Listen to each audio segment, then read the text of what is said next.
an approach that engages a specific chain of muscles while allowing for a controlled release of tension, striking a balance between go hard and ju soft.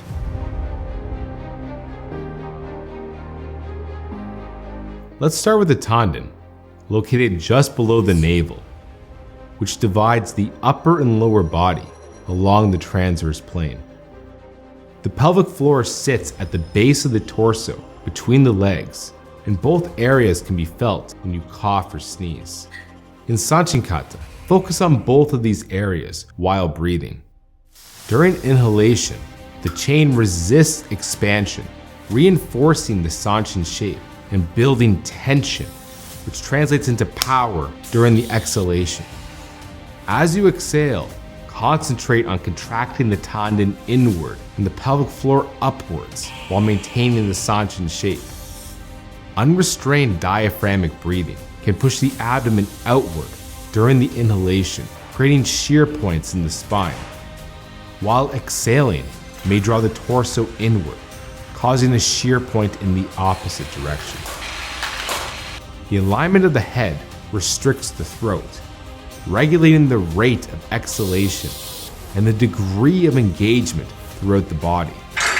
This position must be maintained as exhalation can naturally cause the chin to rise, leading to a shear point in the cervical spine. Employing the chain of engagement helps maintain proper posture and alignment, while effectively expressing power through techniques.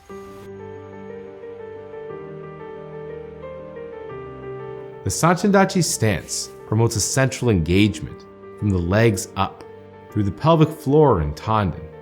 We'll cover the details and strength of this stance in the grounding video.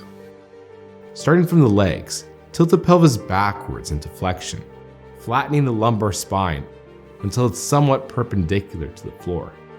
This posture is upheld by engaging the glutes, abdominals, erectors, and pelvic floor muscles.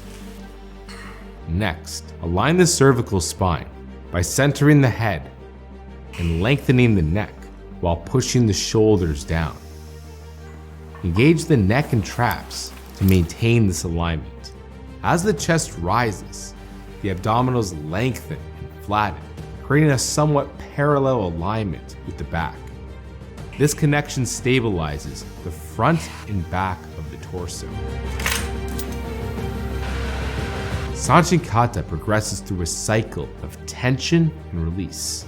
Throughout the kata, a minimum level of background engagement is held, intensifying at the peak of the inhalation and exhalation. This background engagement preserves the Sanchin shape between steps and breath cycles. When the exhalation and techniques conclude, the tension releases back to this background state, allowing for smooth transitions. Holding excessive tension throughout the kata can lead to rigidity, fatigue, while releasing too much can cause your posture and alignment to falter, especially during transitions.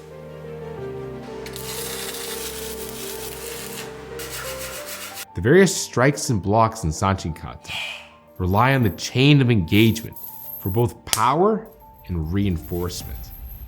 Each technique is timed with the breath cycle and requires specific points of connection. Imagine generating power from the Tanden through the lats and out through the hands, all supported by a grounded lower body. Now consider performing these techniques at speed. Will the chain remain intact under impact, or will the force break it?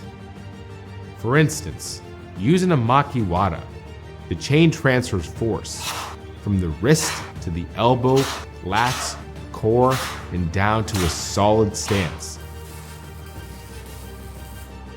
If the chain breaks, similar to lifting weights without proper bracing, you'll experience power leakage, leading to inefficiency and injury risk.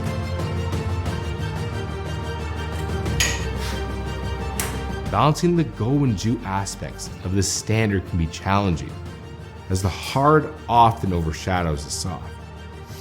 The pace of Sanchin Kata provides a controlled method to understand, feel, and practice this balance.